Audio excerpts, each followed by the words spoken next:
Today I'm going to be doing a 7.5-month review or 7-month review of the DF64 Turin. This has been on the eye of a lot of people. I've done a lot of things with it and I've used it for 7 months along with a niche Zero. So I wanted to just give a few of my thoughts after 7 months of it, whether I still think it's worth it, whether I think my opinions have changed on it. So here's a few things is I've changed it a little bit. So I put SS Peepers in here, which is a $200 upgrade. So this is moving the grinder up from about $425 to $625. And then I added a few 3D printed parts here. So I added the dial indicator here, and I added the cup tilter here, and I also added an anti-popcorn piece too as well, which is not currently in the machine, but it's sitting on the counter behind the camera.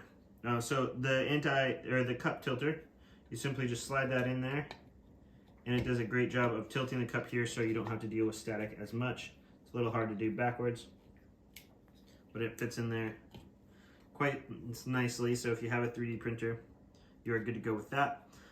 It also fits a portafilter very well, which is the first time recently I found that out. But if not, this fits a 58mm portafilter perfectly. The puffer works great, retention works great. A couple things that I've started to not like on the grinder. One, I've really thought about moving this power button somewhere to the side, like where the niche is, because I find that I just don't enjoy it near as much as I thought I would right here. I also noticed when switching the SSP burrs, I had to move this entire dial indicator. So it was basically made it so it was completely off on the dial indicator here. So I had to basically heat up this label and then move it and adjust it to the way that I want it to be. So if I swapped back to the original burrs, this would not work very well. So yeah, that's that so far. I typically use this for espresso, and I've noticed that almost every single day I reach for this grinder over some of the other stuff I have because it's just so good with the 64mm flat burrs. It's so worth it.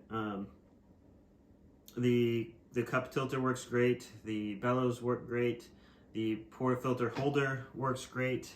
The one thing I did notice, if you're somebody who goes from pour over to espresso, you kind of need to use two hands, and it's very kind of difficult to move when it comes to comparing it to something like the Niche Zero.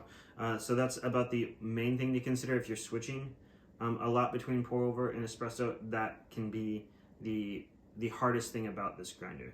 If you typically just use espresso and you need to go back and forth just a little bit, this grinder is about perfect for that, and there's not really much better on the market. So for the $425, you can't really beat this grinder. I still think it's one of the best grinders out there if you're not willing to hand grind. If you're willing to hand grind, then it gets a little bit more comparable, but for $425, you can't beat this grinder. When you throw in $200 more if you want to upgrade down the road, you can do that and put the SSP burrs in there, and then you're getting something like a Lagome P64. You're getting the same burrs that you can get in there, and that grinder is $1,600, and the main difference is the workflow of it.